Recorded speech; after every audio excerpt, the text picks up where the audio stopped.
वंशी विभूषितकरान् नवनीरदाभात् पीताम्बरात् अरुणबिम्बफलादरोष्ठात् पूर्णेन्दुसुन्दरमुखात् अरविन्दनेत्रात् कृष्णात् परं किमपि तत्त्वम् अहं न जाने। कृष्णात् परं किमपि तत्त्वम् अहं न जाने। वृन्दावनेश्वरि तवैव पदारविन्दम् प्रमामृदैकमकरन्द रसौगपूर्णम् हृदयपदं मधुपदे स्मरतापमुग्रम् निरवापयत् परमशीतलमाश्रयामि। निर्वापयत् परमशीतलमाश्रयामि। स्वस्ति श्रीगणेशाय नमः। श्री सरस्वत्यै नमः। श्री गुरुभ्यो नमः। नारायणं नमस्कृत्य नरं चैव नरोत्तमं देवीं सरस्वतीं व्यासं ततो जयमुदीरये। ॐ स्थापकाय च धर्मस्य सर्वधर्मस्वरूपिणे अवतारवरिष्ठाय रामकृष्णाय ते नमः। कृष्ण कन्हैया लाल की जय। भक्तवत्सल भगवान की जय। वृंदावन विहारी लाल की जय। भगवान श्री राम कृष्ण देव की जय। ओम नमो भगवते वासुदेवाय। नारायण नारायण नारायण नारायण।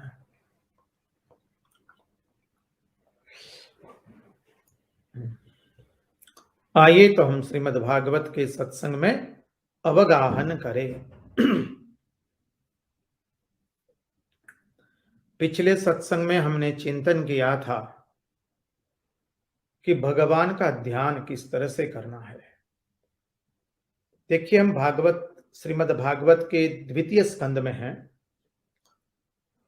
हम देख चुके हैं द्वितीय स्कंद के कुल 10 अध्याय है।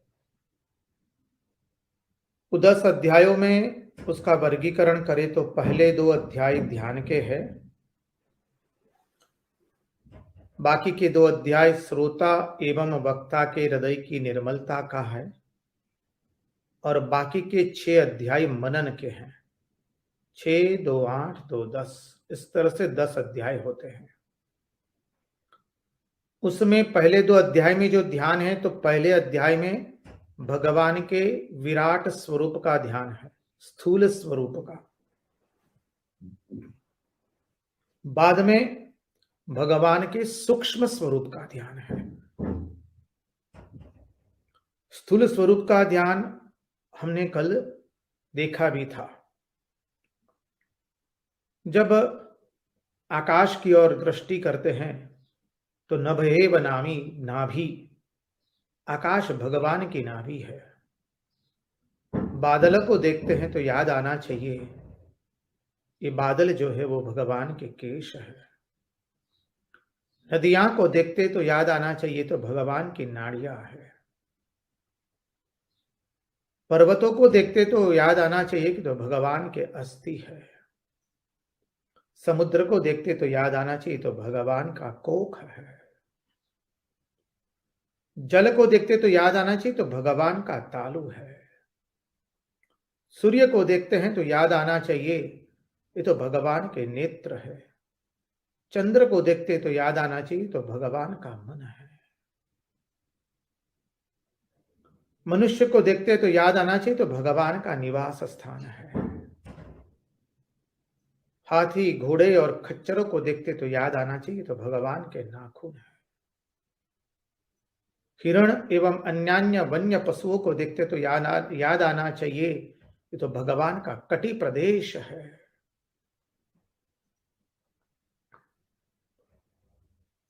ब्राह्मण को देखते तो याद आना चाहिए तो भगवान का मुख है। क्षत्रिय को देखते तो याद आना चाहिए तो भगवान की भुजाएं हैं। वैश्य को देखते हैं तो याद आना चाहिए तो भगवान का उरु प्रदेश है। शूद्र को देखते तो याद आना चाहिए तो भगवान के श्री चरण है। वायु को देखते हैं तो याद आना चाहिए तो भगवान के श्वास है। अग्नि को देखते तो याद आना चाहिए तो भगवान का मुख है। इस तरह से हमें विराट पुरुष का चिंतन करना है। ये विराट पुरुष का ध्यान होगा, क्योंकि याद रखे हमें भगवान को विषय बना देना है।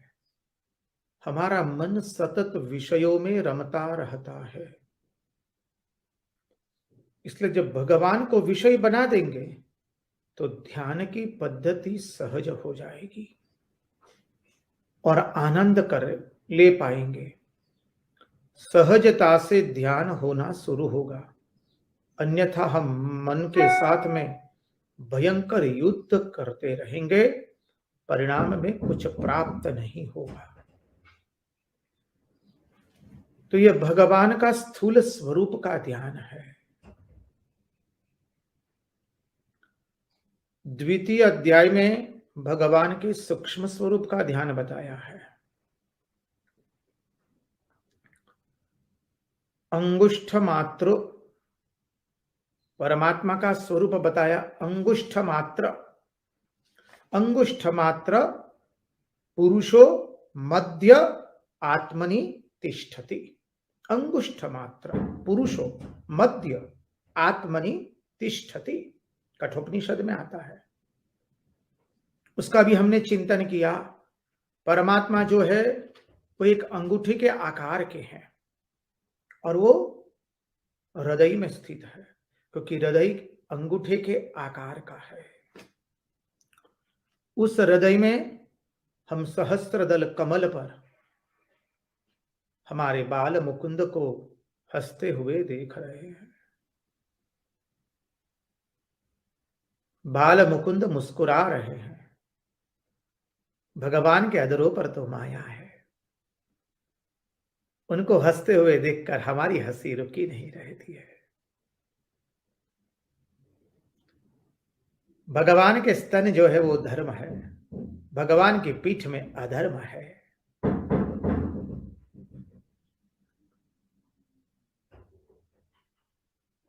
तो भगवान के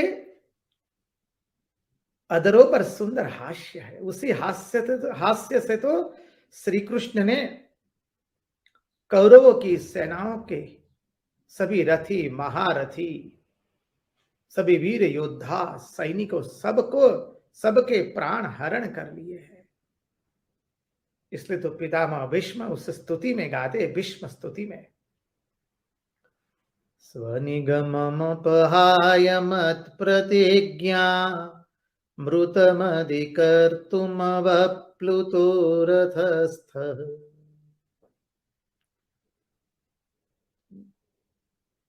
कितना सुंदर का है। स्वनिगममपहाय मत्प्रतिज्ञा मृतमधिकर्तुमवप्लुतो रथस्थः।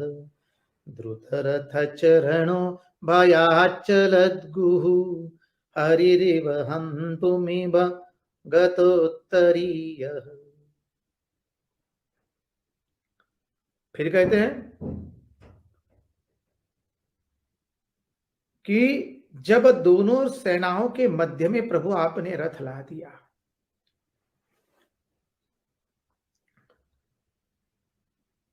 जब दोनों सेनाओं के मध्य में रथ आ गया और आपने अपनी सुंदर मुस्कान से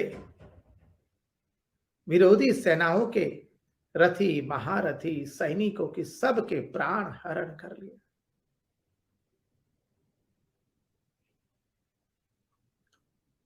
स्थितवती पर सैनिकायुरक्षणा शब्द प्रयोग किया गया है। स्थितवती पर सैनिकायुरक्षणा ऋतवती पार्थ सखे रतिर ममास्तु।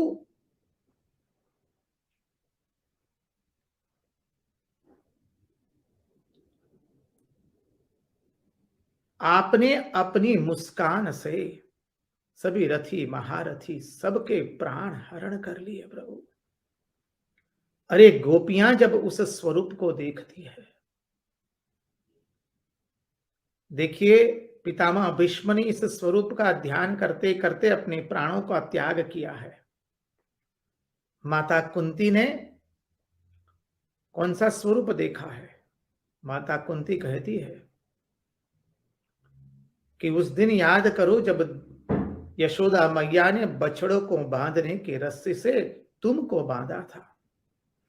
कन्हैया, तब मैं वृंदावन आई थी।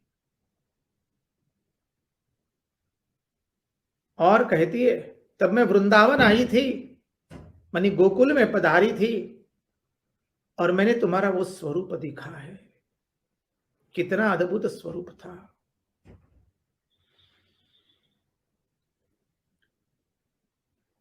मैया ने जब तुमको रस्से से बांध दिया है तो तुम्हारे नेत्रों का काजल अब कपोल पर आ गया है। वक्त्रम निनीय भयभाव नया स्थितस्य सामाम विमोह्यति भीरपि यद बिभेति। वक्त्रम निनीय भयभाव नया स्थितस्य सामाम विमोह्यति भीरपि यद बिभेति।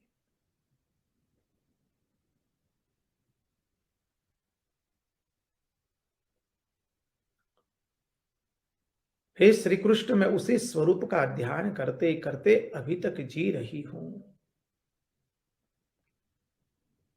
माता कुंता जी को वो स्वरूप भाया है, पितामह भीष्म को युद्ध के मैदान का स्वरूप भाया है, और भक्त भाविक सबको यह स्वरूप भाते। भगवान के तो भिन्न भिन्न स्वरूप है। बरहा पीड़म नटवर वपु कर्णयो कर्णिकारम बिभ्रद्वास कनक कपिशम वैजयंतीं च माला रम्रान वेणु रदर सोदया पूरयन् गोपवृन्दै वृंदारण्यम स्वपदरमणम प्राविशत गीत कीर्ति।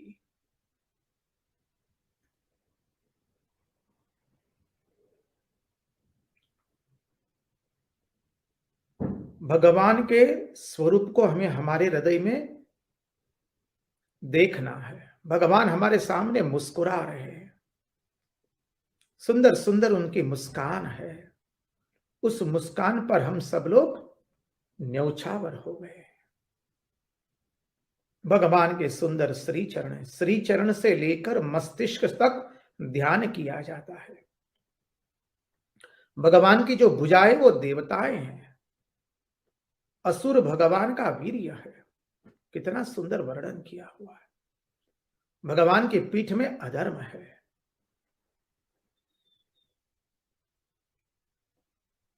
इस स्वरूप का चिंतन करते करते, और जब सूक्ष्म स्वरूप का चिंतन करते, अंगुष्ठ मात्र पुरुषो मध्य आत्मनि तिष्ठति, हमारे हृदय में परमात्मा का हम ध्यान करते हैं, तो जब श्रीचरण से शुरू करते हैं तो भगवान के श्रीचरण अत्यंत कोमल है। उसको हम स्नान करा रहे हैं। याद कीजिए उस प्रसंग को जब नंदोत्सव के दिन गोपियां भगवान को स्नान करा रही है। यमुना जड़ मां केसर गोड़ी, स्नान कराऊं श्यामड़ा, हल्के हाथे अंगो चोड़ी, लाड़ लड़ाऊं श्यामड़ा। ध्यान के लिए एक विषय चाहिए, कल्पना भी चाहिए। बिना विषय ध्यान नहीं हो सकता है, बिना कल्पना ध्यान नहीं होगा। तो विषय ले ले हम भगवान के श्री चरण को धोने का, हम भगवान के पाद प्रक्षालन करवा रहे हैं, भगवान के श्री चरण पर अभिषेक कर रहे हैं। थोड़ा चिंतन कीजिए, वही दक्षिणेश्वर का पूर्व परिचित कमरा, उस कमरे में 2 खाट लगी है, दीवार से सटे बड़ी खाट है जिस पर भगवान श्री राम कृष्ण देव शयन करते हैं, और उसके बगल में छोटी सी खाट है जिसके पर भगवान श्री राम कृष्ण देव बैठ करके सत्संग करते हैं, कथा प्रसंग करते हैं।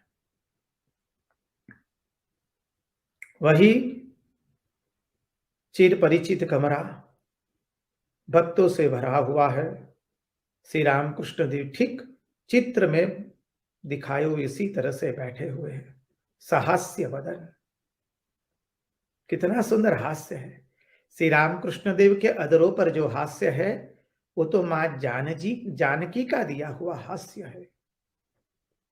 श्री राम कृष्ण देव को सर्वप्रथम मां जानकी जी का दर्शन हुआ था, और श्री राम कृष्ण देव के दर्शन की विशेषता समझिए। हम उनको सब भगवान देवी देवता दर्शन आकर के अदृश्य नहीं हो गए हैं, उनके शरीर में सब समा गए हैं। तो सर्वप्रथम श्री राम कृष्ण देव को मां जानकी जी का दर्शन हुआ है। श्री राम कृष्ण देव स्वयं बोले हैं, मां जानकी जी ने उनका हास्य मुझे दिया है। श्री राम कृष्ण देव पंचवटी में बैठे थे, उतने में देख रहे हैं गंगा जी के वहां से एक सौम्य अद्भुत एक मां आ रही है, जिसके चेहरे पर करुणा वात्सल्य के अद्भुत गुण दिखाई दे रहे हैं। श्री रामकृष्ण देव सोच रहे कौन है माता। इतने में ही बंदरों ने आकर के मां के चरणों में प्रणाम किए। श्री रामकृष्ण देव समझ गए तो साक्षात मां जानकी जी है, और देखते देखते वो माता जानकी जी श्री राम कृष्ण देव के शरीर में विलीन हो गई है। तो भगवान श्री राम कृष्ण देव के अधरों पर जो हास्य है वो तो मां जानकी जी का हास्य है। इसलिए देखते जब ध्यान स्तोत्र जो स्वामी अभिधानंद जी महाराज ने लिखा है, क्या अद्भुत स्तोत्र है। हृदय कमल मध्ये राजितं निर्विकल्पं सदसदखिल भेदातीतमेक स्वरूपम् प्रकृति विकृति शून्यम् नित्यमानन्दमूर्तिम्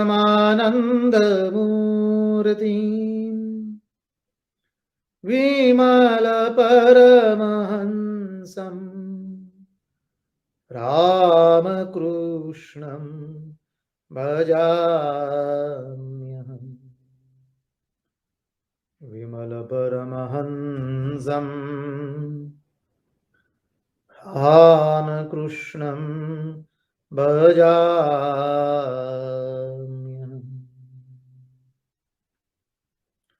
हृदय कमल मध्य, हृदय के भीतर में कमल के पर आसीन, राजितम निर्विकल्पम सदसद खिल भेदातीतमेक स्वरूपम, जिसका स्वरूप सत असत भेदा भेद से परे है। सरल अर्थ से देख रहे हैं, सदसद खिल भेदातीतमेक स्वरूपम प्रकृति विकृति शून्यम जहां ना प्रकृति है ना विकृति है, उससे परे प्रकृति विकृति शून्यम नित्यमानंदमूर्ति विमल परमहंसम रामकृष्णं भजाम्यहम् विमल परमहंसं रामकृष्णं भजाम्यहम् निरुपममतिसूक्ष्मं निष्प्रपञ्चं निरीहम् गगनसदृशमीशं सर्वभूतादिवासं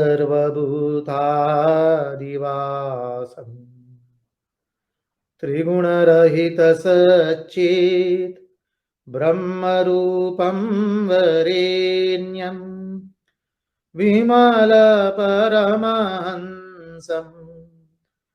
रामकृष्णं भजाम्यहम् विमल परमहंसं रामकृष्णं भजाम्यहम् विदरितमुवतीर्णं ज्ञानभक्ति प्रशान्ति प्रणयगलितचित्तं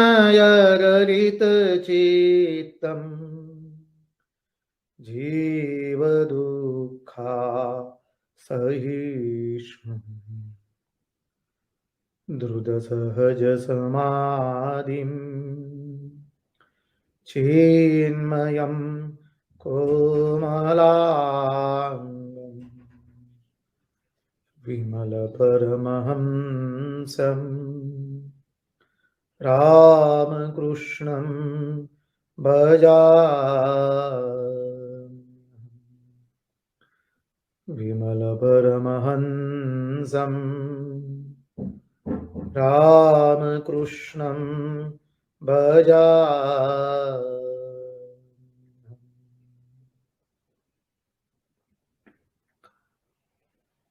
हम भी चिंतन करें, हमारे हृदय कमल में भगवान विराजित है, ठीक जैसे छवि में बताए हुए हैं उसी तरह से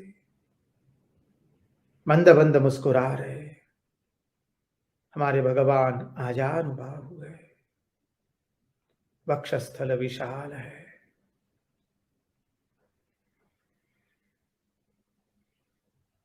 कितना अद्भुत स्तोत्र लिखा है। उसी तरह से मां के ध्यान का भी स्तोत्र है। आप सब लोग ये 3 ध्यान के स्तोत्र तो आप लोगों को मुखस्थ ही होंगे। ध्यायेत् चित्तसरोजस्यां सुखासिनां कृपामयीं प्रसन्नवदनां देवीं द्विभुजां स्थिरलोचनाम् आलुलायितकेशार्धवक्षस्थलविमण्डितां स्फेदवस्त्रावृतार्दागां हेमालङ्कारभूषितां स्वक्रोड्यन्यस्तहस्तां च ज्ञानभक्तिप्रदायिनीं शुभ्रां ज्योतिर्मयीं देवीं जीवपापसन्तापहारिणीं रामकृष्णगतप्राणां तन्नामश्रवणप्रियां तद्भावरञ्जितागारां जगन्मातृस्वरूपिणीं जानकी राधिकारूपधारिणीं सर्वमङ्गलां चिन्मयीं वरदां नित्यां शारदां मोक्षदायिनीम्।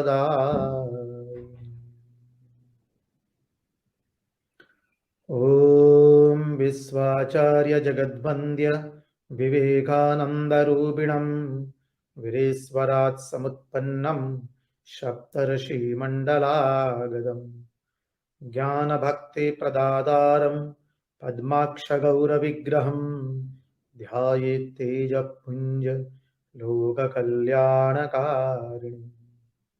परतत्त्वे सदा लीनो रामकृष्णे समाज्ञया यो धर्मस्थापनरतो वीरेशं दं नमाम्यहम्। कितने अद्भुत अद्भुत श्लोक है। उसका अत्यंत सुंदर गुणार्थ है, उसका भावार्थ है। मानव इसका चिंतन करते करते हम भगवान का चिंतन करेंगे तो ध्यान स्वतः हो जाएगा।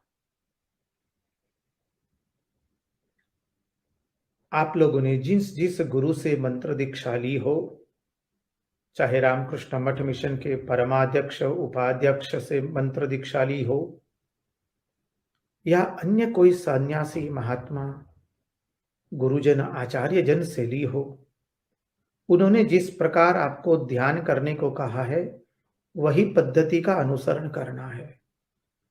ये पद्धति श्रवणीय है, इसका श्रवण कीजिए। और श्री रामकृष्ण देव स्वयं कहते हैं अपने भक्तों को, देखो तुम्हारे इष्ट का चिंतन करने से पहले यहां का चिंतन कर लेना, अर्थात अपने शरीर को इंगित करके कहते हैं। तो क्या होगा? बोले तुम्हारा मन एकदम शांत होकर के पड़ा रहेगा। इस बार भगवान श्री रामकृष्ण देव वह परम चैतन्य शुद्ध सत्व का, शुद्ध सत्वगुण का आधार लेकर आए हैं। भगवान के श्री चरणों की उपासना करें हम, भगवान के श्री चरण को धोए। पग मने धोवाद्यो गुरु राय, रजत मारी चेतनवंती जीव शिव बनी जाए। प्रभु आपके श्री चरण मुझे धोने दीजिए। आपकी रज से, आपके श्री चरण के रज से जीव जो है शिव बन जाता है। पग मने धोवाद्यो गुरु राय। भगवान श्री कृष्ण की चरण वंदना हो रही है। चिंतन कीजिए, धर्मराज युधिष्ठिर के राजसूय यज्ञ में हमारे भगवान की अग्र पूजा हुई थी।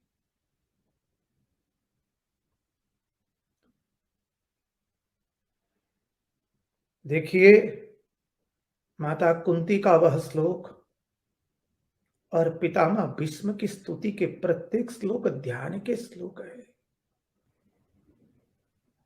पितामह भीष्म की जो स्तुति है वो पूरी स्तुति ध्यान के श्लोक है। पितामह भीष्म कहते हैं,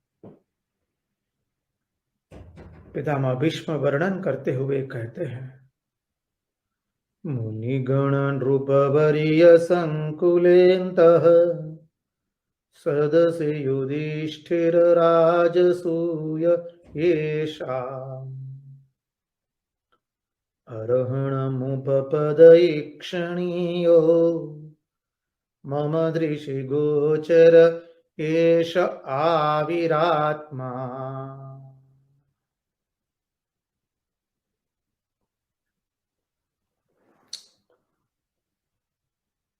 जिस श्री कृष्ण की राजसूय यज्ञ में अग्र पूजा हुई है, भगवान के श्री चरण को धोया गया है, भगवान के श्री चरणों की पूजा की गई है।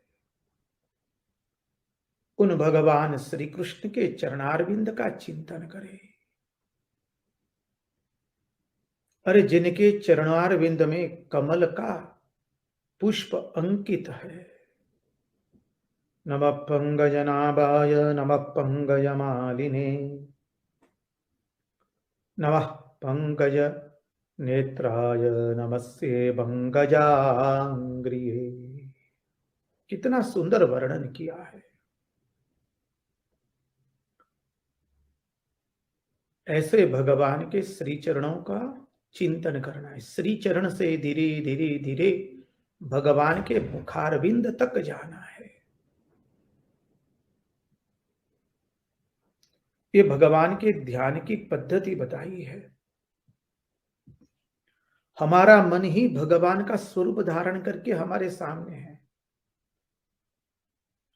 लेकिन जब वह स्वरूप मुस्कुराता है तो हम कितना आनंदित हो जाते हैं। और जब मनुष्य इस प्रकार ध्यान करके आनंदित होता है, फिर उसके जीवन में कभी कोई दुख का प्रसंग नहीं रहता है।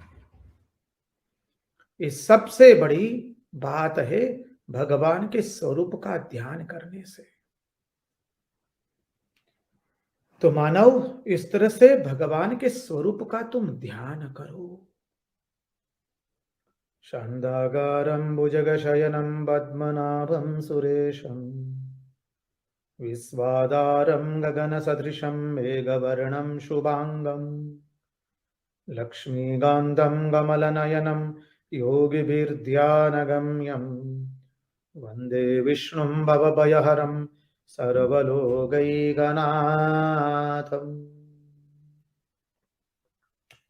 इस तरह से अद्भुत भगवान के ध्यान का प्रकार बताया है भागवत में, बहुत सुंदर वर्णन आता है। तो योगी जन, भक्त जन, त्यागी, वैरागी लोग भगवान के इस तरह से सूक्ष्म स्वरूप का ध्यान करते हैं। फिर बताते हैं, शुकदेव जी परीक्षित राजा को कहते हैं, हे राजन, यदि यति अपनी इस शरीर को, इस लोक को जो छोड़ना चाहता है, यदि वो, तो कैसे छोड़ेगा इस लोक को? तो सुंदर वर्णन करते हुए कहा है कि अपने मन एवं प्राणों को पहले वश में करे। मन के साथ प्राणों को वश में करके मन को बुद्धि के द्वारा क्षेत्रज्ञ के अंदर में नियोजित करे। क्षेत्र के अंदर में, क्षेत्रज्ञ के अंदर में नियमित करे। मन को बुद्धि के द्वारा क्षेत्रज्ञ, क्षेत्रज्ञ अर्थात परमात्मा में नियमित करे। और फिर उस क्षेत्रज्ञ को चिंतन करे। नियमित करना है किस में? परमात्मा के शुद्ध आत्म स्वरूप में। उस क्षेत्रज्ञ को शुद्ध आत्मा के स्वरूप में नियमित करे। और फिर मैं शुद्ध ब्रह्म हूं, यह भावना करे। अब शुद्ध ब्रह्म का अर्थ समझिए। शुद्ध ब्रह्म परात्पर राम, कालात्मक परमेश्वर Ram, beyond time space causation, देश काल निमित्त से परे, उस शुद्ध ब्रह्म की बात हो रही है।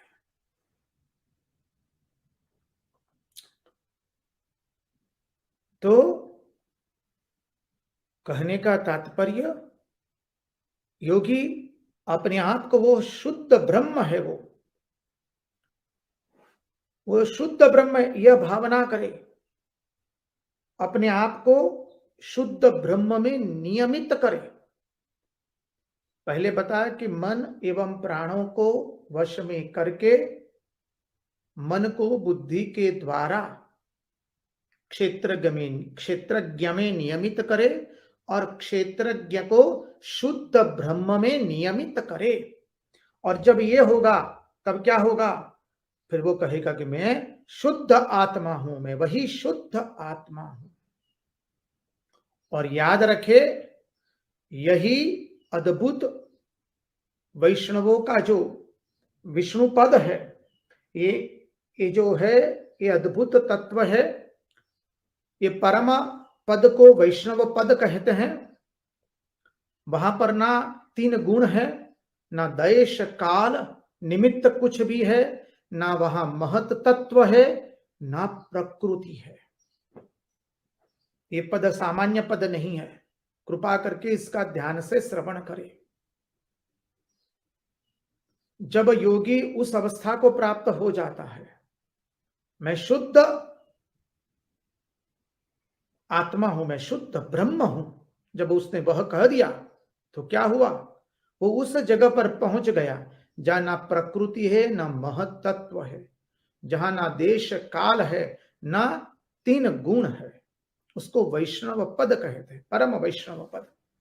और उसी पद को वेदांती लोग, अद्वैत वेदांती लोग नेति नेति करके उसी पद को भी प्राप्त करते हैं। वेदांती लोग नेति नेति के द्वारा जिस पद को प्राप्त करते उसी को वैष्णव लोग, परम वैष्णव जो है, सब वैष्णव वैष्णव पद कहते हैं उसको। ये अद्भुत स्थान है। यहां पर भागवत में इसका वर्णन अद्भुत बताया गया है। ये भागवत की विशेषता है इस वर्णन में। और आगे वर्णन करते हुए कहते हैं कि यदि ब्रह्मनिष्ठ यति देह का त्याग करना चाहता है तो भी उसका भी उपाय बताया है। क्या, कैसे? बोले पहले स्थिर आसन में बैठे, एड़ी से गुदा को दबा करके अपने षट चक्रों का भेदन करे। मूलाधार, स्वाधिष्ठान, मणिपुर, अनाहत, विशुद्ध एवं आज्ञा चक्र, इसमें से अपने इस षट चक्रों का भेदन करके सहस्रार से फिर वो अपने प्राणों को ऊर्ध्वगमन कराता है। सहस्रार से फिर प्राण का त्याग करता है योगी। स्वामी विवेकानंद ने भी जब 4 जुलाई 1902 को अपने शरीर का त्याग किया था बेलूड़ मठ में, उसी कक्ष में, जो कक्ष अभी भी स्वामी विवेकानंद के कक्ष के रूप में दर्शनीय स्थान है, ध्यान करने का स्थान है, वहां पर यही घटना घटी थी। स्वामी जी के ब्रह्मरंध्र में भी जैसे थोड़ा यहां से खून निकल आया था। ब्रह्मरंध्र से प्राण का ऊर्ध्वीकरण किया है। और उसके पहले स्वामी जी ध्यान में बैठे थे और स्वामी जी का अंतिम वाक्य था, go and meditate till I call you.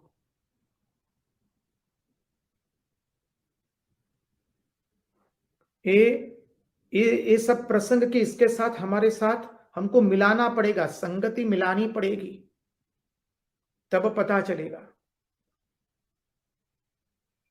Maharashtra के दत्त परंपरा में महान संत हो गए पूज्य टेम्बे स्वामी जी, वासुदेवानंद सरस्वती स्वामी जी महाराज, जिन्होंने गुजरात के गरुड़ेश्वर, श्री क्षेत्र गरुड़ेश्वर में महासमाधि ली है, और जिन्होंने गुजरात में भी दत्त भक्ति का प्रचार प्रसार किया। रंगदूत महाराज के गुरु, वो भी जब अपना अंतिम समय आया है, उन्होंने अपने शिष्यों को सामने बुला लिया, सबको सामने खड़ा किया। वो स्वयं पद्मासन लगा करके बैठे हैं। इसी तरह से एड़ी से अपने गुदा को दबा करके सहस्रार में से प्राण निकालते हैं, षट चक्रों का भेदन करके। सब शिष्यों को सामने उपस्थित करके कहा कि अभी थोड़ी क्षण में मैं इस देह का त्याग करने वाला हूं। शिष्यगण क्या नेत्रों से अश्रु बह रहे। महाराज कह रहे, अरे अश्रु क्यों बहाते हो? दत्त दत्त करो बदाछ मुझने आनंद, एम कही खड़ खड़ हसे गुरुवर ये स्वच्छंद। वासुदेवानंद सरस्वती स्वामी महाराज, टेम्बे स्वामी जी कहते, सब लोग दत्त दत्त का स्मरण कीजिए, तभी मुझे आनंद होगा। और सबके सामने पद्मासन में बैठे षट चक्र का भेदन करके सहस्रार में से प्राण का ऊर्ध्वगमन कर दिया। यह अद्भुत प्रसंग है, कोई सामान्य प्रसंग नहीं है। यहां पर यही बताया है कि योगी जब अपनी इस देह को त्याग करना चाहता है तो पहले स्थिर आसन में बैठ करके एड़ी से गुदा को स्थान को दबाए और फिर नाभि से षट चक्र का भेदन करे। अद्भुत तत्व का वर्णन किया है भागवत में। और कहा कि षट चक्र का भेदन करेगा, मूलाधार, स्वाधिष्ठान, मणिपुर, अनाहत, विशुद्ध एवं आज्ञा चक्र, और प्राणवायु को ऊपर ले जाकर ब्रह्मरंध्र का भेदन करके बस फिर देह का परित्याग करता है। इसको सद्यो मुक्ति कहते हैं। इस मुक्ति को क्या कहते हैं? सद्यो मुक्ति। अभी भागवत में क्रम मुक्ति बता रहे हैं। अभी सद्यो मुक्ति तो हमने देख ली। अब दूसरा प्रकरण आता है क्रम मुक्ति। क्रम मुक्ति कैसे होती है? देखिए, अभी भी जो हमने सद्यो मुक्ति देखी, अनेकों महात्माओं के जीवन में इस तरह से ब्रह्मरंध्र से अपने प्राणों को त्याग करने की घटनाएं हैं। अनेकों संतों महात्माओं के जीवन चरित्र आप पढ़ेंगे, आचार्यों के, तो इसी रीत से आपको प्राण का ऊर्ध्वीकरण किया है उन्होंने, पता चलेगा। अब क्रम मुक्ति की बात बताते हुए कहते हैं, अब योगी जब षट चक्र का भेदन हो गया, योगी को मालूम है कि अभी प्राण को तो त्यागना ही है, अभी मुक्ति तो मिलने ही वाली है, मुक्ति तो अभी होने ही वाली है। तो योगी सोचता है क्यों ना थोड़ा सैर कर लिया जाए अनेक लोकों का। अनेक लोक है भाई इस संसार में, अब तो मुक्ति तो मिलने ही वाली है, तो थोड़ा चलो ना थोड़ा सैर कर लिया जाए भिन्न भिन्न लोकों का। तो योगी भिन्न भिन्न लोकों का भ्रमण करने के लिए निकलता है। और जैसे कैसे बोले, महात्मा लोग जो है सोचते हैं ना कि भाई अब शरीर तो जाने ही वाला है, अब तो मुक्ति होनी ही वाली है हमारी, तो चलो ना गंगा सागर से गंगोत्री तक सब तीर्थ घुमाए बोले, या गंगोत्री से गंगा सागर के, गंगा जी के तट पर जितने जितने तीर्थ हो रहे घूम ले, थोड़ा दर्शन कर ले, माँ का, भगवान के भिन्न भिन्न स्वरूपों का दर्शन कर ले। महात्मा लोग जिस इस दृष्टि से चिंतन करते थे, उसी दृष्टि से योगी भी भिन्न भिन्न लोक में सैर करना चाहता है, भ्रमण करना चाहता है। तो क्या करता है, वो मन एवं इंद्रियों के साथ ही शरीर से तत्त लोकों में भ्रमण करना शुरू करता है। अब देखिए, मुक्ति होने वाली है, यहां तक तो सब सामान्य है। कृपा करके इस बिंदु को ध्यान से समझने का प्रयास करें। अब क्रम मुक्ति का वर्णन बताते हुए कह रहे,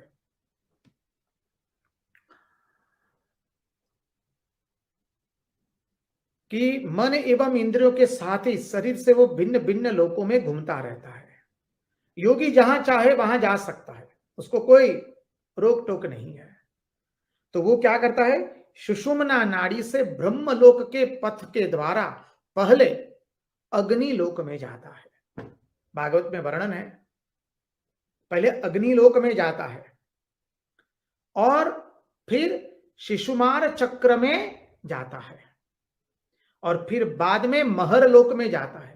पहले अग्निलोक में, बाद में शिशुमार चक्र में, तत्पश्चात महर लोक में जाता है और वहां देखता है कि संकर्षण से, संकर्षण के मुखानल से ये दग्ध हो रही है समग्र जगत। महरलोक में याद रखे, वो सारी सृष्टि संकर्षण के मुखानल से दग्ध हो रही है और फिर वहां से चल करके वो आगे जाता है ब्रह्मलोक में। वहां से फिर वो ब्रह्मलोक पहुंचता है। अब ये ब्रह्मलोक कैसा है उसका वर्णन सुंदर किया है कि ब्रह्मलोक पहुंचता है तो ब्रह्मलोक में न शोक है, न दुख है, न ताप है, न शोक है, न द्वेष है, न कुछ भी नहीं है। अभी योगी तो उस अवस्था पर पहुंच ही चुका है, उसके लिए वहां पर क्या होगा, न जन्म है, न मृत्यु, न शोक है, न दुख है। ब्रह्मलोक में कुछ भी नहीं है। इसलिए कहा कि यच्चित्तोदः कृपया निदम विदाम दुरंत दुख प्रभवानुदर्शनात्। अभी सुंदर प्रसंग आने वाला है। उस ब्रह्मलोक में न शोक है, न वृद्धत्व है, न मृत्यु है, न आरती है, न उद्वेग है, लेकिन वहां भी एक दुख है। और वो दुख क्या है जिसका वर्णन अभी किया, यच्चित्तोदः कृपया निदम विदाम दुरंत दुख प्रभवानुदर्शनात्। इस शब्द पर ध्यान दे, प्रभवानु, दुरंत दुख प्रभवानुदर्शनात्। वहां से जब वो देखता है, ब्रह्मलोक से कभी कभी विमान के द्वारा वो धरती पर झांकता है, तो वो देखता है कि धरती के मानव अज्ञान के कारण, बेवकूफी के कारण वो दुख भुगत रहे हैं। वो धरती के लोगों का दुख देखता है। धरती पर जो लोग निवासित है उनके दुख को देखता है। उनके दुख को देख करके इन दयालु महात्माओं को बड़ा दुख होता है कि धरती के लोग नासमझी के कारण, बेवकूफी के कारण दुखी हो रहे हैं। अब देखिए, परमात्मा के बीच में रहकर भी मनुष्य परमात्मा को नहीं पहचानता है। हम सब लोग परमात्मा के बीच में हैं, फिर भी परमात्मा को नहीं पहचानते हैं। श्री रामकृष्ण देव दक्षिणेश्वर में रहते हैं, कितने लोग समझ पाए कि यह अवतार है? अधिकांश लोग तो पागल ब्राह्मण कहते थे उसको, पागल पुजारी है। और कलकत्ता के लोग क्या कहते थे? बोले ये देखो परमहंस की फौज जा रही है।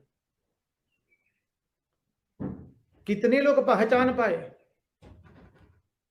16 अंतरंग सन्यासी शिष्य, उसमें भी सब सन्यासी शिष्य कहते हैं स्वामी जी को छोड़कर कि हम श्री रामकृष्ण देव को एक महापुरुष, अद्भुत इस तरह से समझते थे। लेकिन यदि श्री रामकृष्ण देव को कोई समझ पाए तो स्वामी विवेकानंद है। कितने लोग समझ पाए? तो ये मनुष्य जो है परमात्मा के बीच में रुख रह करके भी वो परमात्मा को नहीं पहचान पाता है। और संसार और परमात्मा में फर्क क्या है वो समझिए। हम संसार को जानने का दावा करते हैं और परमात्मा को नहीं जानते हैं, नहीं पहचानते हैं। हम संसार को पहचानने का दावा करते हैं, यही संसार और परमात्मा के बीच में पार्थक्य है। हम संसार को पहचानने का दावा करते हैं और परमात्मा को पहचानते नहीं है। इसलिए कहा कि जब वो योगी, जब वो महात्मा लोग संसार के लोगों को देखते हैं तड़पते हुए, तो उनकी नासमझी के कारण वो दुखी हो रहे। इसलिए वो दुखी हो रहे, वो ब्रह्मलोक में जाकर के दुखी हो रहे, उनको देख करके, संसार के मनुष्य को दुखी होते हुए देख करके। कैसे दुखी होते हैं वो? तो कहते हैं देखो, जैसे कोई मनुष्य एक पुतला बना दे, मनुष्य का पुतला बना दिया काले रंग का, और छोटा बच्चा नासमझी के कारण उस काले पुतले से डरता है। उसे डर लगता है कि कहीं ये भूत है, प्रेत है, और वो डरता है उसके कारण। तो जो बड़े लोग होते हैं उनको आश्चर्य होता है कि छोटा बच्चा इससे डरता क्यों है। जो छोटा बच्चा उस पुतले से डरता है क्योंकि वो छोटे बच्चे की नासमझी है। बस ठीक उसी प्रकार इस संसार के मनुष्य अपनी नासमझी के कारण दुखी हो रहे हैं। छोटा बच्चा चिल्लाता है, उस पुतले को देखता है तो उस पुतले को आदमी समझ करके, प्रेत या भूत समझ करके वो चिल्लाता है, रोता है। इसी तरह से ये मानव जो है दुखी हो रहे। तो ब्रह्मलोक में पहुंच करके महात्मा लोग देखते हैं कि ये संसारी लोग दुखी क्यों है, नासमझी के कारण, और उनके दुख से वो लोग दुखी हो जाते हैं। बस परमात्मा के बीच में रहकर भी हम परमात्मा को पहचान नहीं पाते हैं। संसार और परमात्मा के बीच में पार्थक्य यही है कि हम संसार को पहचानने का दावा करते हैं पर परमात्मा को पहचानते नहीं है। यही मूल पार्थक्य है। तो अब क्या कहा?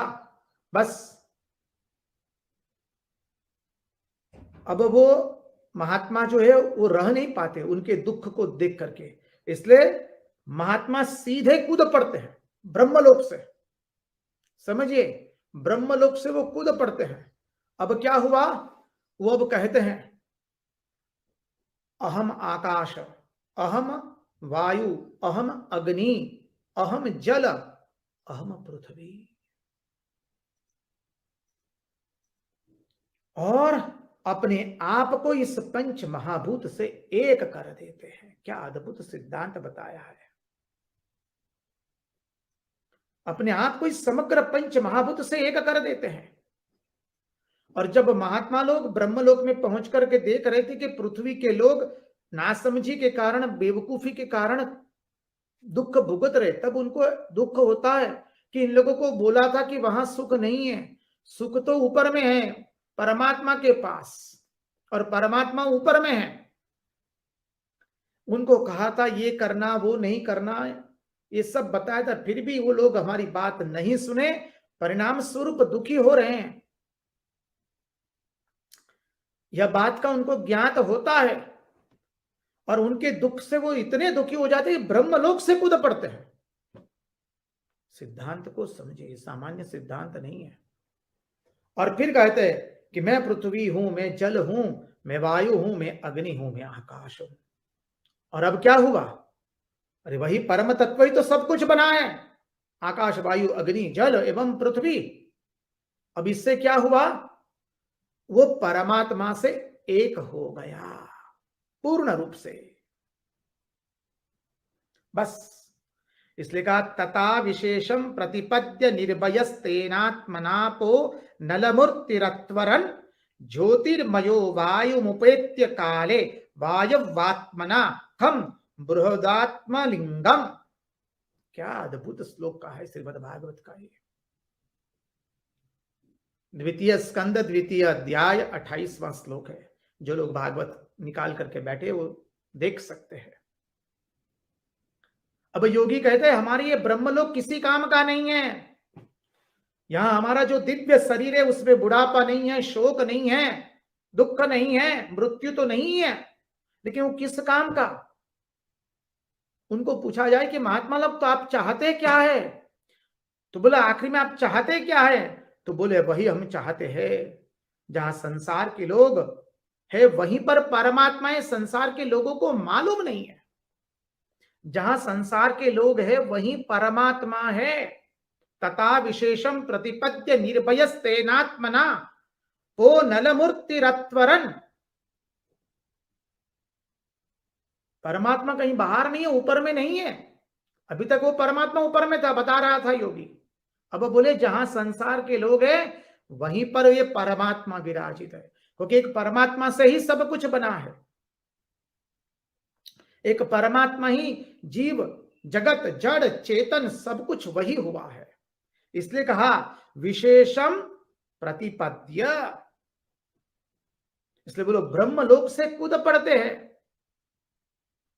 और इंद्रियों से अपने गुणों को खींच लिया और कहा कि यह सब का सब परमात्मा है। बोले इससे क्या हुआ? इससे यह हुआ कि जो परमात्मा ऊपर में था पहले, सातवें आसमान में भेज दिया था, अपनी हृदय गुहा में बंद करके रख दिया था, वो सब मटिया मेट हो गया।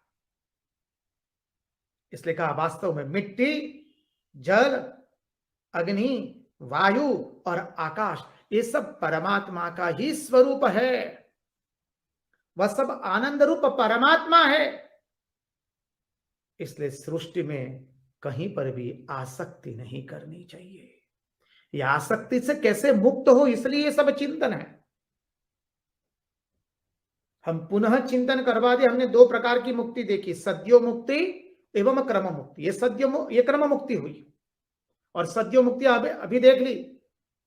एड़ी से एकदम गुदा के नीचे का स्थान दबा करके षट चक्र भेदन करके ब्रह्मरंध्र से अपने प्राणों को ऊर्ध्वगमन कर देता है, वो सद्यो मुक्ति।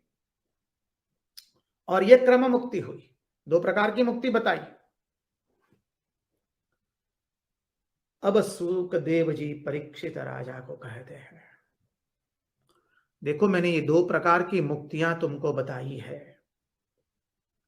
अब मैं तुमको वह बात बताने जा रहा हूं जिससे बढ़कर संसार में और दूसरी कोई बात नहीं है, जिससे बढ़कर संसार में कोई दूसरा कल्याणकारी मार्ग नहीं है। और वह मार्ग क्या है? नय्यतोन्यः शिव पंथा विशतः संस्रुताविह।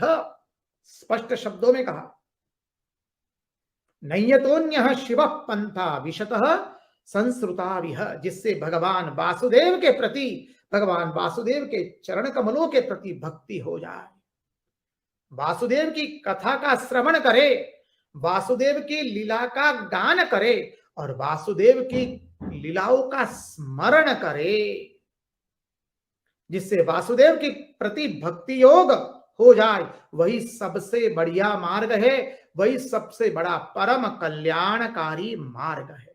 देखिए, सद्यो मुक्ति क्रम मुक्ति के बाद ये बात बताई, असली बात। और ये सब बातें कहां बता रहे हैं? सब आचार्यों के मध्य में बता रहे हैं। वशिष्ठ, पराशर, व्यास, भृगु, च्यवन आदि महात्मा लोग बैठे हैं और परम कल्याणकारी मार्ग बता रहे हैं अभी ये। और कहा कि भगवान वासुदेव हमारे हृदय में बैठ गए हैं, इसलिए सत्वम विशुद्धम वसुदेव शब्दितम। क्या अद्भुत वर्णन किया है। शब्दम सत्वम विशुद्धम वसुदेव शब्दितम। हमारे शुद्ध सत्वात्मक अंतःकरण में जैसी अनुभूति होती है, वही सर्वोत्तम अनुभूति है।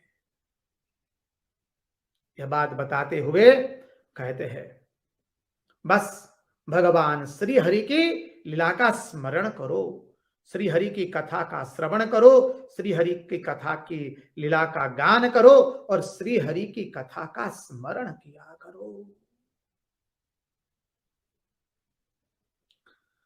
बस साधक को यही तो जांच करनी है कि हमारी रति कहां है। हमारे मन की मति, गति और रति परमात्मा में चली जानी चाहिए। हमारे मन की मति, गति और रति परमात्मा में लग जाए। तो बताते, साधक जांच करे, हम सब लोग अपने मन को पूछे कि हमारे मन की रति, गति और मति कहां है। अभी रति मानी हम लोग कहां रमते हैं, हमारा मन कहां रमता है, उसकी गति कहां हो रही है। क्या पितामह भीष्म के जैसा है? इतिमति रूप कल्पिता वितृष्णा भगवती सात्वत पुंगवे विभुम्नि स्वसुखमुपगते क्वचिद विहर्तुम प्रकृति मुपे युषि यद भव प्रवाह। क्या उस अवस्था पर पहुंची है? अब देखिए कैसे मालूम पड़े, तो बोले ये जो रस है वो परमात्मा, हमारा रस, हम जिससे रस प्राप्त करना चाहते हैं, वो रस किससे प्राप्त होता है? बोले परमात्मा से। वो परमात्मा कहां है? बोले हमारे हृदय प्रदेश में है। वो परमानंद स्वरूप परमात्मा हमारे हृदय में ही है। सब जगह आनंद और परमानंद ही है। इसलिए कैसे मालूम पड़े कि ये सब रस हमारे परमात्मा से हम प्राप्त कर रहे हैं? तो कहते हैं, देखिए ये जो दृश्य आदि है, ये दृश्य अनात्मा है, ये आत्मा नहीं है। और जो दृष्टा है वह आत्मा है, वो असंग चैतन्य है। समझने का प्रयास करें। जो भी दृश्य हम देख रहे हैं, हमारे सामने अभी लैपटॉप है, पुस्तक है, भागवत भगवान रखे, मेज है, मोबाइल है, इत्यादि है, ये सब क्या है? ये दृश्य अनात्मा है और दृष्टा आत्मा है, असंग चैतन्य। और वह दृष्टा जो है देश काल वस्तु से अपरिच्छिन्न परमात्मा का लक्षण है। परमात्मा का लक्षण क्या है? देश काल वस्तु से अपरिच्छिन्न। इससे परमात्मा का ज्ञान और ध्यान होता है। इसलिए साधना का निर्णय है, क्या साधना का निर्णय है? सर्वत्र सर्वदा सर्व अवस्था में सब जगह सब काल में और सबस्त मन से श्रोतव्यः कीर्तितव्यश्च स्मर्तव्यो भगवान नृणाम्। यही करना है, भगवान के नाम का श्रवण करना है, भगवान की लीला कथा का गान करना है और भगवान की लीला कथा का स्मरण करना है। श्रोतव्यः कीर्तितव्यश्च स्मर्तव्यो भगवान नृणाम्। इससे क्या होगा? बोले जो हमारी त्वचा, आंख, कान, नाक, जीभ, इन चारों के जो तिरस्कार, मानी इन चारों का तिरस्कार हो जाएगा। त्वचा का, नेत्र का, कर्ण का, जिह्वा का, नासिका का तिरस्कार हो जाएगा। और उससे हम क्या पिएंगे? फिर भगवान नाम स्मरण की वाणी पिएंगे। श्रोतव्य कीर्तितव्यश्च स्मर्तव्यो भगवान नृणाम्। और महात्मा लोग क्या करते हैं? बोले नेत्र के माध्यम से नहीं, कर्ण के माध्यम से हमारे हृदय में कथामृत की प्याली डाल देते हैं और जब कथामृत की प्याली डाल देते महात्मा लोग, बस तो फिर उसको पीते जाओ पीते जाओ। कब तक पीना है? बोले आत्यंतिक कल्प तक उसको पीते जाओ। निगम कल्प तरुर गलितम फलम शुक मुखात अमृत द्रव संयुतम पिबत भागवतम रसमालयम मुहुर्हो रसिका भुवि भावुका। कितनी अद्भुत बात बता रहे हैं। ध्यान की पद्धति बताई, सद्यो मुक्ति बताई, क्रम मुक्ति बताई। उतना ही नहीं, वैष्णव पद के बारे में बताया, वैष्णव पद कितना महान है। और अद्वैत वेदांत भी नेति नेति करके उसी पद को प्राप्त करता है। ये द्वितीय स्कंद सामान्य स्कंद नहीं है, अत्यंत महत्वपूर्ण स्कंद है। ये साधन स्कंद है। इसमें बताया है हमारा साधन क्या है, और उसी साधन को लक्ष्य में रख करके इतना विस्तृत रूप से हम इसका चिंतन करने का प्रयास कर रहे हैं। बस हम भी हमारे भगवान को प्रार्थना करें, प्रभु हमारे मन की मति गति और रति आपके चरणों में बनी रहे। कृष्ण कन्हैया लाल की जय, भक्त वत्सल भगवान की जय, वृंदावन बिहारी लाल की जय, रास बिहारी लाल की जय, भगवान श्री राम कृष्ण देव की जय, सब संतन की जय, सब भक्तन की जय। ओम नमः पार्वती पतये हर हर महादेव हर। जय जय श्री राधे, जय जय श्री राधे, जय जय श्री राधे। सबको जय राम कृष्ण, जय श्री कृष्ण।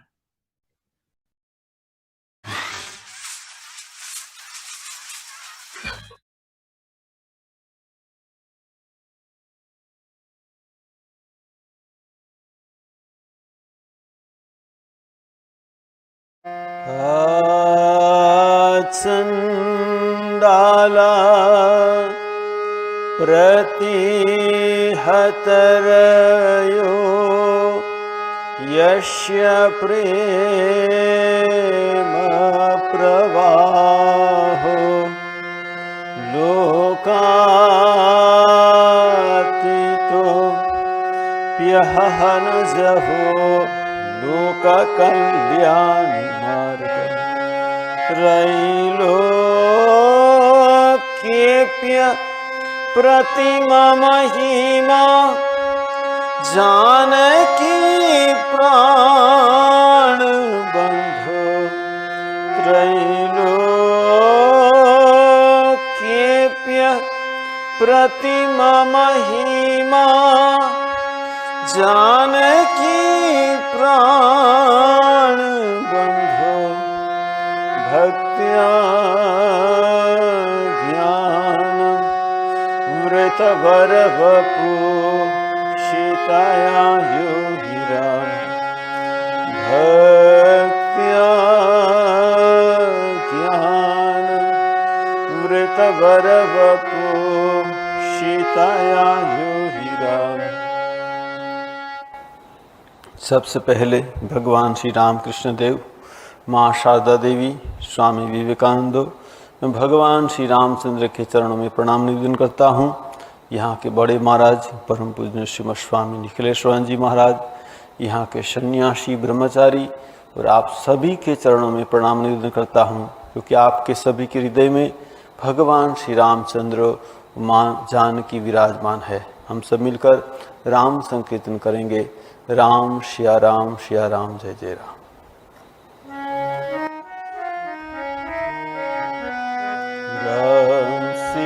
राम सिया राम, जय जय राम।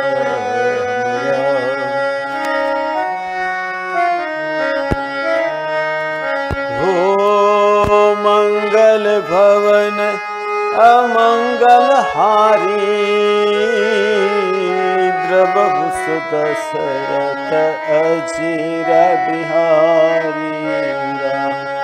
सिया राम, जय जय राम।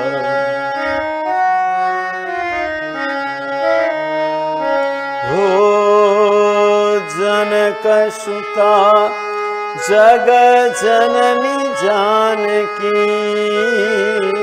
अतिशय प्रिय करुणा निधान की सिया राम जय जय राम राम।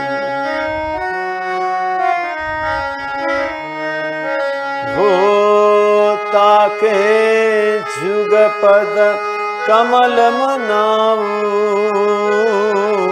जाशु कृपा निरमल मति पाऊ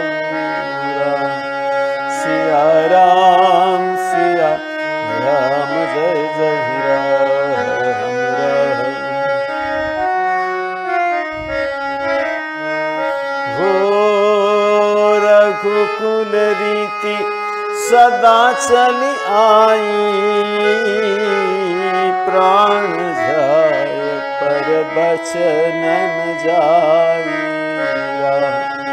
सिया राम जय जय राम राम। हो जय जय जय हनुमान गोसाई कृपा कर गुरुदेव की नाई सिया राम जय जय राम राम।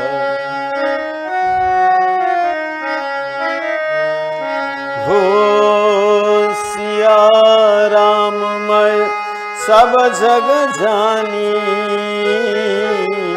करहु प्रणाम जुरी जुग पानी सिया राम जय जय राम राम। सिया राम जय जय राम राम। सिया राम जय जय।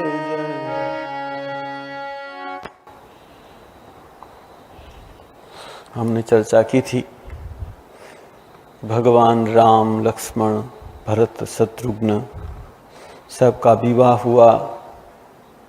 सब लोग मिथिला से अयोध्या पधारे। अयोध्या में बहुत आनंद होने लगा। यहाँ लिखते हैं जब ते रामो ब्याही घर आए नीत नव मंगल मोद बधाए। रोज नया नया मोद मंगल हो रहा है। भुवन चारिदस भूधर भारी सुकृत मेघ बरसई सुख बारी। जैसे लगता है बादल सुख की वर्षा कर रहा है। रिद्धि सिद्धि संपत्ति नदी सुहाई उमगी अवध अम्बुजी कहुआई। रिद्धि सिद्धि संपत्ति जैसे उसे नदी बन गए हैं। उमग उमग कर सबको आनंद प्रदान कर रहे हैं। सबको बहुत बड़ा आनंद है। यहाँ कहते एक समय सब सहित समाजा राजसभा रघुराज विराजा। राजसभा में दशरथ राजा बैठे हैं और यहाँ कहते हैं सब लोग भगवान राम को जब देखते हैं बहुत सुख होता है सबको। राम रूप गुण शीलु स्वभाव प्रमुदित होई देखी सुनी राहु। राजा को भी बड़ा आनंद होता है और सब अंतर में क्या सोच रहे, सब हृदय में सोच रहे सबके उर अभिलाष वस कहु मना ही महेशु। सब एक अभिलाष है। सब भगवान शिव को मना रहे आप अछत जुबराज पद राम ही देह नरेश। ये राजा राम को राज दे दे, ऐसा सब लोग सोच रहे। तो यहाँ कहते हैं कि राजा एक बार सिंहासन पर बैठे और क्या हुआ, दशरथ राजा सिंहासन पर बैठे हैं लेकिन दशरथ राजा जो मुकुट पहन कर आए हैं मुकुट थोड़ा टेढ़ा है। राजा सिंहासन पर बैठे, राजसभा में सब बैठे हुए, कौन राजा को बोलेगा आपका मुकुट टेढ़ा है? राजा को बोलने की किसी को हिम्मत नहीं है। राज सिंहासन बैठे तो कहते हैं जो मंत्री था उसने क्या किया, राय सुभाय मुकुरु कर लीना, उसने एक आईना लेकर आया शीशा, वो राजा को दिया कि आप देख लीजिए। तो राजा ने जब देखा, आईना में देखा, तो बदनो बिलो की मुकुट श्रम कीना, उसने मुकुट सीधा किया, जो टेढ़ा हो गया था जैसे सीधा किया, तो कहते कि श्रवण समीप भय सित केसा, वो कान के पास एक जो केस था ना, वो सफेद हो गया था। श्रवण समीप भय सित केसा मनहु जरठपन अस उपदेशा, राजा को ऐसा लगा कि वो जो कान के पास जो केस है ना, कुछ उसको कान में सुना रहा है, कुछ उपदेश दे रहा है। क्या दे रहा है? नृप जुबराजु राम कहु देहु, जीवन जन्म लाभ किन ले, तुम अभी राम को राज्य दे दो, ठीक है, तुम बूढ़े हो गए। देखिए, एक केस कान के पास सफेद हो गया, तो दशरथ राजा को लग रहा है कि एक जो कान का केस है ना, मुझे कान में कह रहा है कि राज्य छोड़ दो। हम लोगों का बहुत केस सफ़ेद हो जाता है, लेकिन हमको तो ऐसा लगता नहीं, छोड़ देने का है, सफ़ेद होगा तो काला कर लेंगे, ठीक है ना। तो यहाँ कहते हैं, देखिए ये जनक राजा, यह विचार उर आने नृप सुदिनु सुअवसर पाई, प्रेम पुलकी मन मुदित मन गुरु सुनाई जाए। उसने सोचा ये तो बहुत बड़ा विचार है कि राम को राज्य दे देना, अच्छा सब छोड़ देना। देखिए ये राजा का पिछले जन्म में भी हमने देखा कि दशरथ राजा मनु राजा थे, और मनु राजा जब वृद्ध हुए तो उसके मन में भी यही विचार आया था। जब वृद्ध हुए तब वो सोच रहे कि बहुत दिन बीत गए, अभी वृद्ध होने लगा, लेकिन अभी तक क्या हुआ, भगवान में भक्ति नहीं हुई, हृदय बहुत बहुत दुख लाग, जन्म गयु हरि भगति बिन। वो सोच रहे हो ही न विषय विराग, भवन बसत बा चौथपन, ये जो मैं वृद्ध होने चला अभी भी विषय के प्रति विराग नहीं हुआ। तो मन में बहुत दुख हुआ कि भगवान का भजन के बिना ये जीवन चला गया। तुरंत मनु राजा ने क्या किया, बरबस वो जबरदस्ती से उसने राज्य अपने लड़के को देकर वन में चला गया, तपस्या की। ये पिछले जन्म की बात। यहाँ भी देखिए, जब ये दशरथ राजा ने देखा कि उनका कान के पास जो केस सफेद हो गया, तुरंत उसके मन में विचार आया कि नहीं, अब मैं गुरु के पास जाऊंगा। और गुरु के पास जाकर उसने कहा, देखो आपकी कृपा से मुझे सब कुछ मिल गया, आपकी कृपा से मेरे घर में पुत्र का जन्म हुआ, आपके कृपा से आपके पास जाके अध्ययन किया, वो लोग की शादी, सब कुछ आपकी कृपा से। अब मैं सोच रहा हूँ कि राज्य देने के लिए सोच रहा हूँ, तो आप एक समय बता दीजिए किस समय राम का राज्याभिषेक होगा। तो यहाँ क्या कह रहे, वशिष्ठ मुनि कह रहे दशरथ राजा को, वेगी विलंबिनु करिह नृप, साजीवो सबहु समाज, सुदिन सुमंगल तब ही जब राम होई जुबराजु। वेगी विलंबु न करियो नृप, साजीवो सब ही समाज, सुदिन सुमंगल तब ही जब राम होई जुबराज। वशिष्ठ मुनि ने कहा, विलंब मत करो, सुदिन सुमंगल तब ही जब, वही सुदिन है, वही सुसमय है कि जब राम होई युवराजु, राम युवराज होंगे ना, वही समय, तुम विलंब मत करो। देखिए यहाँ वशिष्ठ मुनि ने समय नहीं बताया कि इस समय राज्याभिषेक होगा, क्योंकि वशिष्ठ मुनि को भी पता है कि अब राम का राज्याभिषेक नहीं होगा, तो जल्दी तुम करो। तो कहते हैं तुरंत राजा ने सबको बोल दिया कि हम कल ही राज्याभिषेक करेंगे, राम का कल ही राज्याभिषेक करेंगे। देखिए कल ही करेंगे ना, कल भी देर है, ठीक है, जो भी करने आज ही करना है। यहाँ कहते कि जब राम रावण को मारकर 14 साल के बाद जब राम अयोध्या लौटे, तो वशिष्ठ मुनि ने जिस दिन लौटे ना, उस दिन अभी राज्याभिषेक होगा, ठीक है ना, कल बल नहीं होगा, ठीक है ना।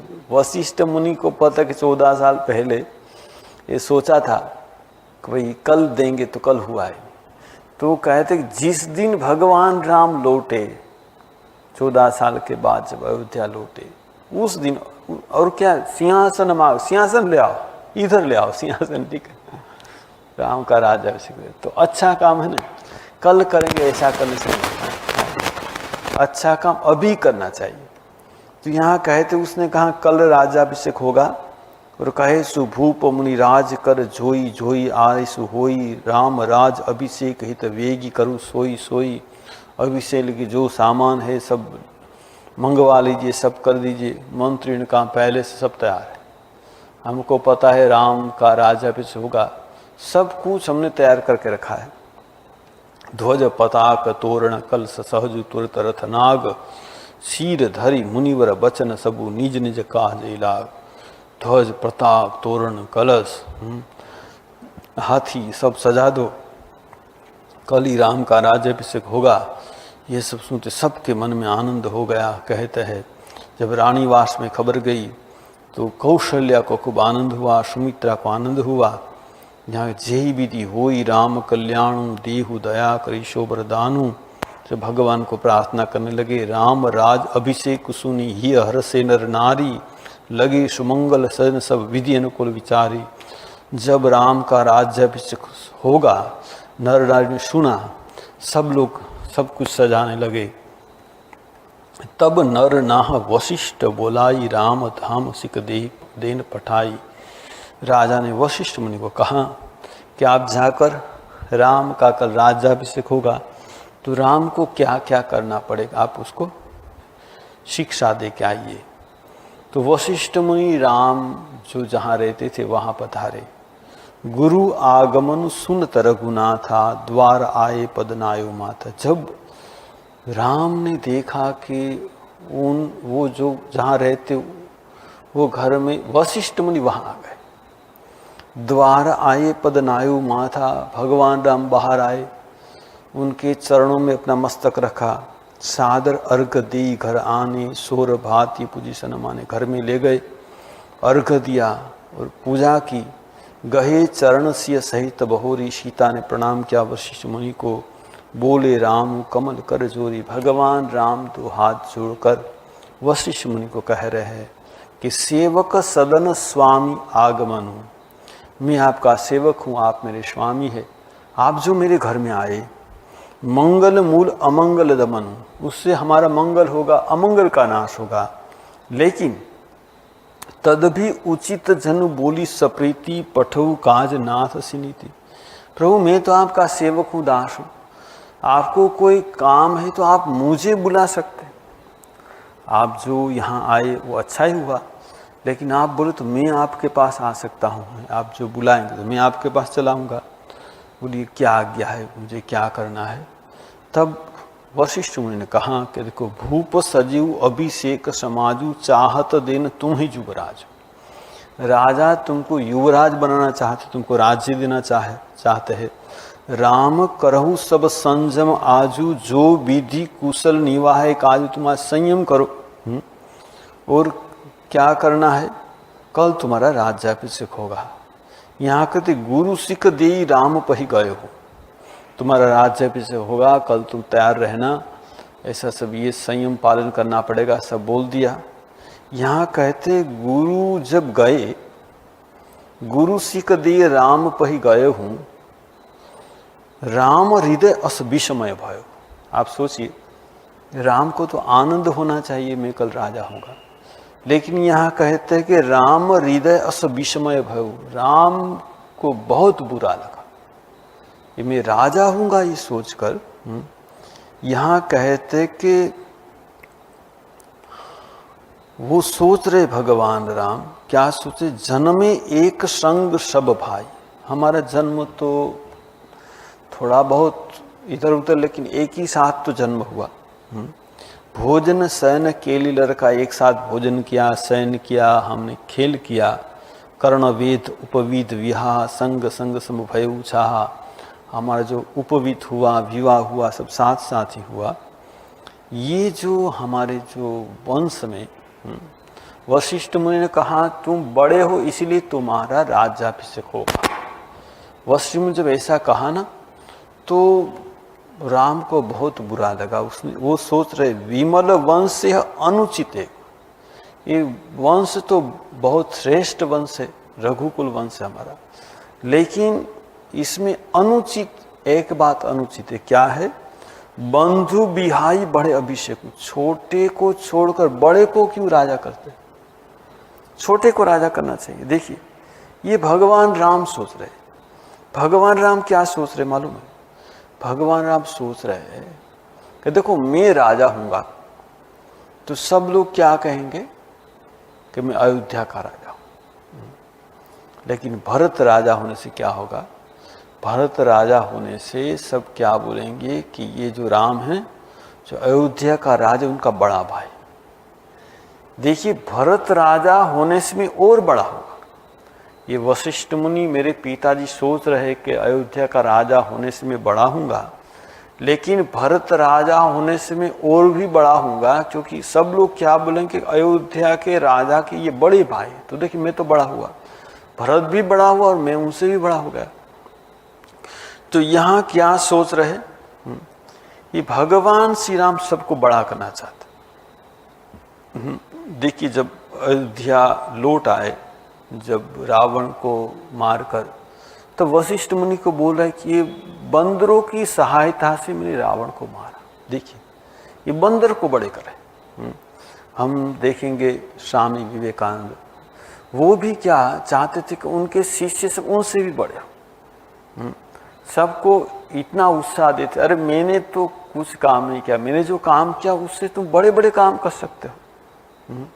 भगवान श्री राम कृष्ण चाहे तो एक धूली मुट्ठी से लाखों लाखों विवेकानंद को पैदा कर सकते हैं। देखिए स्वामी विवेकानंद का ये जो कुछ हुआ ना, ये श्री राम कृष्ण की कृपा से हुआ। तो यहाँ स्वामी विवेकानंद भी सबको बड़ा करना चाहते। जब स्वामी विवेकानंद अमेरिका से लौट आए और बाद में काशी गए थे, तो काशी में उनके साथ उनके गुरु भाई लाटू महाराज भी साथ में थे। लाटू महाराज का नाम अद्भुतानंदी था और उसने कुछ पढ़ाई नहीं की थी। दक्षिणेश्वर में जब आए, वो बिहार के थे, तो श्री राम कृष्ण सोचा वो कुछ पढ़े तो अच्छा है, तो श्री राम कृष्ण को पढ़ा रहे। अच्छा लाटू क बोल, तो लाटू ने बोला का। अरे क बोल, तो लाटू ने बोला का। अरे तुम क को का बोलेंगे तो का को क्या बोलेंगे? ठीक है, जा तुमसे पढ़ाई तुमसे नहीं होगी। बस लाटू महाराज बच गए। तो लाटू महाराज ने कुछ पढ़ाई नहीं की थी, लेकिन श्री राम कृष्ण की आज्ञा का पालन किया, तो उनको भी वही अनुभूति हुई थी जो अनुभूति होनी चाहिए, इसीलिए उनका नाम अद्भुत आनंद बड़ा था। तो कहते कि लाटू महाराज काशी में जब गए, स्वामी विवेकानंद उनके साथ थे वो। अब क्या हुआ, जब काशी के बड़े बड़े विद्वान ने सुना ये स्वामी विवेकानंद अमेरिका से लौटे, धर्म का प्रचार करके हमारा धर्म श्रेष्ठ है, ऐसा उसने वहाँ प्रमाण किया है, तो बहुत सारे विद्वान स्वामी विवेकानंद को मिलने के लिए आ गए और कहा कि हम शास्त्र चर्चा करेंगे, शास्त्र विचार करेंगे आपके साथ। ऐसे ये आपके पास बैठा है, कौन है? तो स्वामी विवेकानंद ने कहा ये मेरा गुरु भाई है। अच्छा आपके गुरु भाई के साथ हम शास्त्र विचार करेंगे। अभी इसने तो कुछ नहीं पढ़ा है, लाटू महाराज, उसके साथ क्या शास्त्र विचार होगा? लेकिन देखिए स्वामी विवेकानंद ने क्या कहा। स्वामी विवेकानंद ने कहा कि देखिए आप मेरे साथ शास्त्र विचार कीजिए, मैं जिस प्रश्न का उत्तर आपको नहीं दे पाऊंगा, ये उत्तर मेरा गुरु भाई देगा। ये गुरु भाई है ना, मेरे से भी विद्वान है।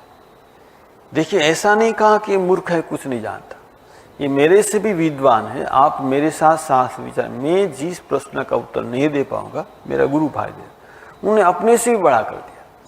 और बाद में शास्त्र विचार चलने लगा। ये लाटू महाराज थे ना, वो तो भगवान का नाम करे, हे भगवान नरेंद्र सब पाले नरेंद्र कि ये नरेंद्र स्वामी विवेकानंद वो सब प्रश्न का उत्तर दे पाए, क्योंकि वरना मुझे पूछेंगे तो मैं तो कुछ नहीं बोल पाऊंगा। ठीक है, मन ही मन भगवान को प्रार्थना करें।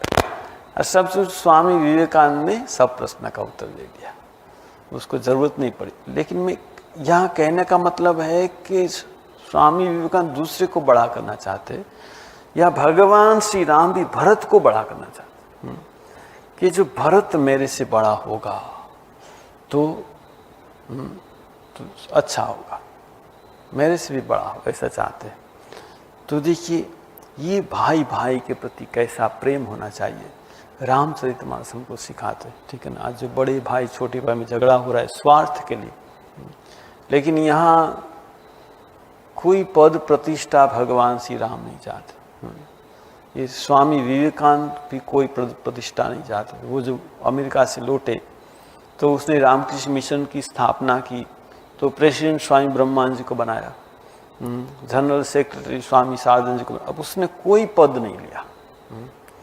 तो देखिए यहाँ भी भगवान श्री राम ऐसा ही चाहते हैं, या जो भी हो। यहाँ कहते हैं कि भरत आगमनु सकल मनावी, आहु वेगी नयन फलु पावी, हाट बाट घर गली अथाई, करी परस्पर लोग लवाई।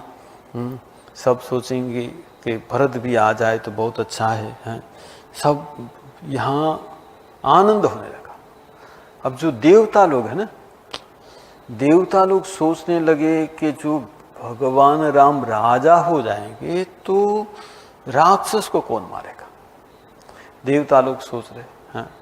देवता लोग क्या है, देवता लोग प्रार्थना करें किसको, माँ सरस्वती को प्रार्थना करें, हे माँ सरस्वती क्या हमारा कल्याण करो। देवता लोग प्रार्थना कर रहे हैं।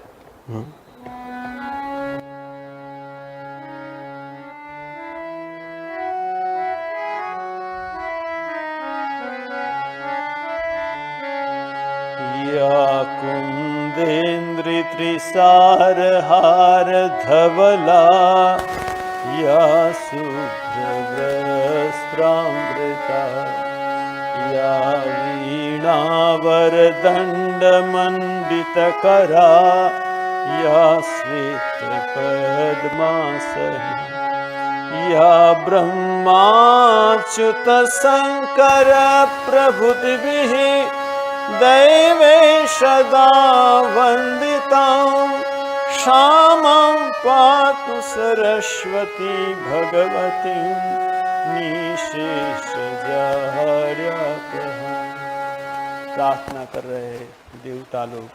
क्या कहे प्रार्थना कर रहे हैं, विपत्ति हमारी मिलो की बड़ी, मातु करहि सोयाजु, राम झाई बन राजु तजी, होई सकल सुर काजु। विपत्ति हमारी मिलो की बड़ी, मातु करई सोयाजु, राम झाई बन राजु तजी, होई सकल सुर काजु। यहाँ कहते हैं कि सरस्वती को प्रार्थना कर रहे हैं कि विपत्ति हमारी बिलो की, हम बहुत विपत्ति में है। मातु करहु सोई आजू, आप वही काम कीजिए क्या, रामु जाहि बन राजू तजी, भगवान राम ये राज्य को छोड़कर वन में चले जाए, हुई सकल सुर काज, तो ही ये देवताओं का कार्य होगा, वरना तो होगा नहीं, क्योंकि राक्षस मरेंगे नहीं, वन में नहीं जाएंगे। तो देखिए देवता बड़े स्वार्थी है। यहाँ सोचने लगी सरस्वती, करे मुझे ये सब काम करना पड़ेगा क्या है, ये राम राज जा हो गई तो सब बहुत आनंद की बात है, और ऐसा काम करना पड़ेगा। यहाँ कहते उनको भी अच्छा नहीं लग रहा है, लेकिन क्या करे, यहाँ कहते कि देवता कैसे ऊंचू निवासु नीची कर तूती, देखी न सकही पराई विभूति। ये जो देवता लोग हैं ना, रहते ऊंचे स्वर्ग में, लेकिन करतूती नीची है। देख न सके पराई बुत, जो आनंद में है ना उसे देख नहीं सकते। देवता स्वार्थी है, ये तुलसीदास भी कहते हैं देवता बड़े स्वार्थी हैं। लेकिन जब देवता बहुत बड़े स्वार्थी हैं कैसे, कि जब राम रावण का युद्ध हो रहा था ना, तब भी देवता लोग के मन में स्वार्थ था। वो लोग सोच रहे थे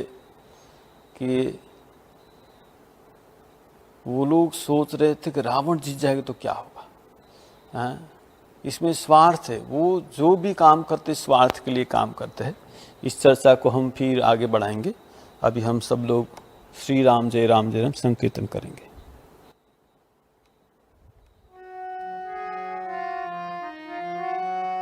श्री राम जय जय राम, श्री राम जय जय राम, श्री राम जय जय राम, श्री राम जय जय राम, श्री राम जय जय राम, श्री राम जय जय राम, श्री राम जय जय राम, श्री राम जय जय राम, श्री राम जय जय राम, श्री राम जय जय राम।